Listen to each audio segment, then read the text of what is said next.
Next article है democracy for her. Article को लिखा है एसवाई कुरैशी जी, जो कि फॉर्मर चीफ इलेक्शन कमिश्नर रह चुके हैं। अब इसमें ये बताया जा रहा है कि कोविड-19 पैंडेमिक के टाइम पे जो परिस्थितियां थी उसमें तो हम समझ सकते हैं कि किस तरीके से बहुत सारे इंटरनेशनल प्लेटफॉर्म्स पे जो लेडी लीडर्स हैं उनका रोल बहुत ही अच्छे तरीके से इमर्ज होकर के आया उनकी परफॉर्मेंस के बेसिस पे। जैसे कि न्यूजीलैंड में जेसिंडा अर्डर्न, मतलब वहाँ की प्राइम मिनिस्टर, इसी तरीके से ताइवान की प्रेसिडेंट शाइंग वेंग, इसी तरीके से फिनलैंड में भी सना मरीन और के शैलजा केरला में, इन्होंने पेंडेमिक के टाइम पे शानदार परफॉर्मेंस दिया। इसके आगे अगर लोकल लेवल पे हम देखें तो रुड़की की जो लोकल ऑफिशियल हेल्थ ऑफिशियल जिनका नाम दलजीत कौर, उन्होंने शानदार परफॉर्म किया। लोकल लेवल पे पंचायत लेवल के जो सरपंच है उन्होंने अच्छा परफॉर्म किया। इसी तरीके से सिंह वाहिनी, रितु जायसवाल, ऐसे ही आप देखो यहाँ पे देखो चंदना म्यूनसिपैलिटी नेपाल की मेयर, उन्होंने अच्छा परफॉर्म किया है। ठीक है, तो सवाल क्या है कि लोकल लेवल और इंटरनेशनल लेवल पे आप देखो वुमेन पार्टिसिपेशन कोविड को कंटेन करने में ज़बरदस्त रहा है।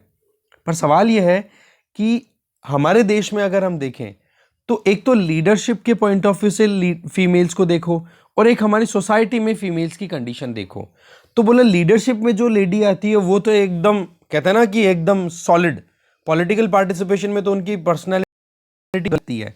बट अगर हम लोकल इश्यूज पर जाकर के देखें तो हमारे समाज में कहीं ना कहीं औरतों के साथ में अभी भी डिस्क्रिमिनेशन होता है, चाहे फिर वो डोमेस्टिक या फिर वर्क प्लेस पे वायलेंस हो या हरासमेंट हो, या फिर उनका रिप्रेजेंटेशन की बात करो या पॉलिटिकल पार्टिसिपेशन की बात करो। तो यहाँ पर एक प्रॉपर अप्रेजल की ज़रूरत है, तब जाकर के ये सही हो पाएगा। तो ये जो पैराडॉक्स है ना, जिसमें एक डाइकोटॉमी देखने को मिल रही है, जो गैप देखने को मिल रहा है, जिसमें एक तो अपर लेवल पे जैसे ही पहुंचती है तो स्ट्रांग वुमेन आ जाती हैं। जैसे आप देखो इंपॉर्टेंट लीडर्स में इंदिरा गांधी का नाम देख लो, चंद्रिका कुमारतुंगा की बात कर लो, श्री माओवा भंडार नाइके, खलीदा जिया, शेख हसीना, बेनजीर भुट्टो, लिस्ट है लंबी। ये ऐसी वर्ल्ड लीडर्स हैं जिनके मुकाबले में अभी तक अगर देखें तो वेस्टर्न सोसाइटीज ने भी इतनी स्ट्रांग वुमेन लीडर नहीं दी है। ठीक है, जबकि साउथ एशिया ने ऐसा किया है। बट उसके जस्ट उलट अगर हम देखें तो हमारे यहाँ पर सोसाइटी में औरतों का हाल क्या है वो अभी भी हम समझ सकते हैं। तो ज़रूरत क्या है कि हमें ग्रास रूट लेवल पे कुछ अच्छा करने की ज़रूरत है। अगर हम बात करें इलेक्टोरल रिप्रेजेंटेशन की इलेक्शंस के बाद में, तो इंडिया में अगर हम देखें तो लगातार इंटर पार्लियामेंट्री जो यूनियन, मतलब inter parliamentary union global ranking की अगर बात करें तो इंडिया लगातार उस पर डिक्लाइन करता चला जा रहा है। इसमें क्या शो किया जाता है कि पार्लियामेंट में जितनी टोटल स्ट्रेंथ है ना, उसका कितना परसेंट फीमेल्स हैं। तो 2014 में हमारे यहाँ पर 117 फीमेल हुआ करती थी, जो कि बढ़कर के 143 हो गई जनवरी 2020 में। ठीक है, तो नंबर्स में तो इंक्रीज है। पर अगर हम देखें ओवरऑल पार्लियामेंट्री प्रेजेंस की अगर हम बात करें, बट ओवरऑल अगर हम देखें तो परसेंटेज वाइज देखें तो 550 सीटों में से पार्लियामेंट की अगर बात करें तो 550 तो एक और 250 एक। तो ऐसे अगर हम देखें तो ओवरऑल कितनी सीट्स हो गई, लगभग 800 सीट्स हैं। इन 800 सीट्स में से 143, तो इतना ज़्यादा कोई फिगर नहीं आ रहा। जबकि पाकिस्तान में नंबर 106 हैं, बांग्लादेश में 98, नेपाल में 43 और श्रीलंका 182। ये इंडिया से आगे परफॉर्म कर रहे हैं। मतलब टोटल नंबर के कंपैरिजन में नंबर ऑफ फीमेल पार्लियामेंट में जो है वो ज़्यादा हैं। ठीक है, 2019 के इलेक्शन की अगर हम बात करें तो यहाँ पर एक स्कॉलर का कोट देना है, यहाँ पर कैरोल स्पैरी और SM राय, इन्होंने एस्टिमेट लगाया था कि अगर हम वाकई में टारगेट करना चाहते हैं कि लोकसभा में टोटल जितनी सीटें उनमें 33% सीट्स वुमेन के लिए वुमेन ऑक्यूपाई करें, तो जिस तरीके से जो हम अभी पॉलिसीज के साथ आगे बढ़ रहे हैं ना, उसमें हमें लगभग 40 साल लग जाएंगे। तो ये चीज़ तो बहुत ज़्यादा डिले कर जाएगी। तो ज़रूरत क्या है, एक प्रॉपर मैनर में वुमेन रिजर्वेशन बिल लाने की। इससे क्या हो कि इनके लिए 33% वुमेन के लिए जो सीटें हैं 33% वैकेंट कर दी जाएं। इससे क्या होगा, वुमेन रिप्रेजेंटेशन आप लीगली इंश्योर कर पाओगे।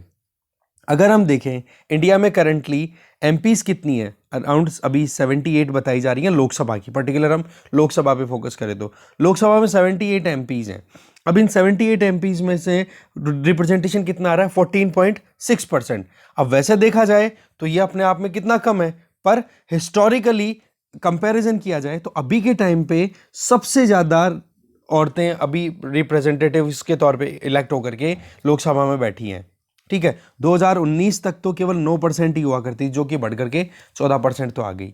दूसरी तरफ अगर हम देखें तो विमेन कैंडिडेट जो भी चुनाव में खड़ी हुई है ना, उनके जीत के चांसेस मेल्स के कंपैरिजन में ज्यादा देखने को मिले हैं। जहां पर विमेन की स्ट्राइक रेट तो कितनी है, 73%, जबकि मेल कैंडिडेट की स्ट्राइक रेट देखोगे तो 66% आ रही है।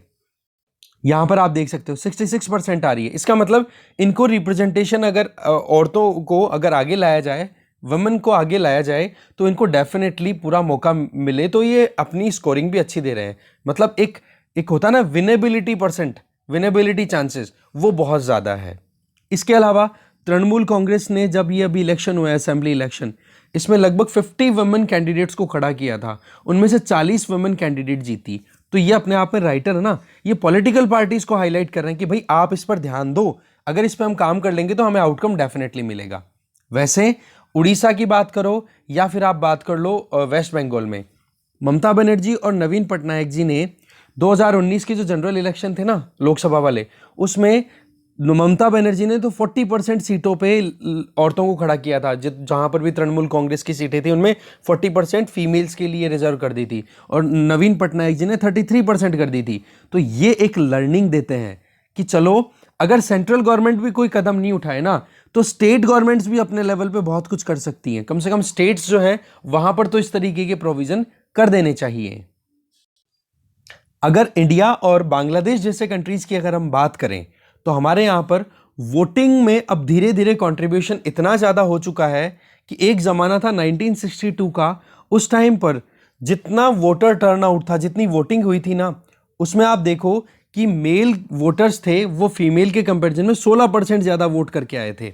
मतलब 100, अगर फीमेल 100 वोट करने गई तो मेल्स कितने गए, 116 जने। ठीक है, और आज आप देखो 6 दशक के बाद में 2019 के जो लोकसभा इलेक्शन हुए, वहां पर विमेन वोटिंग पार्टिसिपेशन जो था मेंस के कंपैरिजन में ज्यादा देखने को मिला। इसका मतलब क्या हो गया कि हमारे यहां पर पॉलिटिकल अवेयरनेस फीमेल्स में बहुत हद तक आ चुकी है।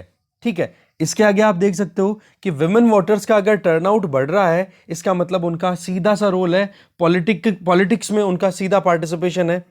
इसमें जो भी प्रोग्राम्स हैं उनका भी बहुत इंपॉर्टेंट रोल है। अलग अलग प्रोग्राम्स गवर्नमेंट्स के द्वारा रन किए जा रहे हैं, जिससे कि विमेन एम्पावरमेंट आ रहा है, विमेन अवेयरनेस आ रही है।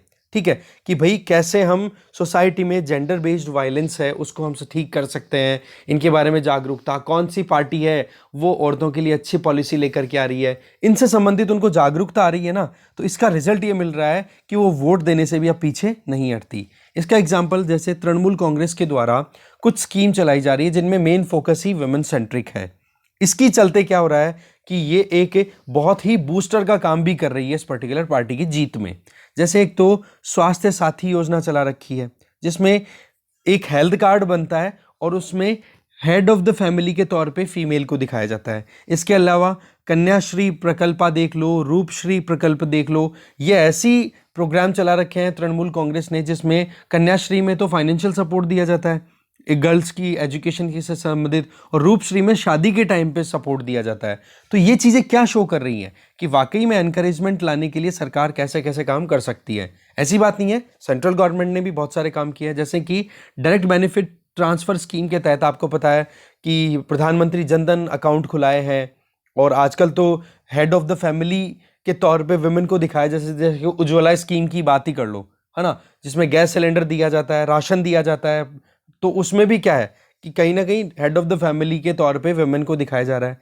दूसरा, डीबीटी स्कीम के तहत प्रधानमंत्री वय वंदना योजना और प्रधानमंत्री सुरक्षित मातृत्व अभियान, या फिर आप देख लो मैटरनिटी बेनिफिट जो बिल है 2017 का, ये ऐसे लैंडमार्क अचीवमेंट्स हैं जिनके चलते औरतें और ज़्यादा एम्पावर्ड फील कर रही हैं।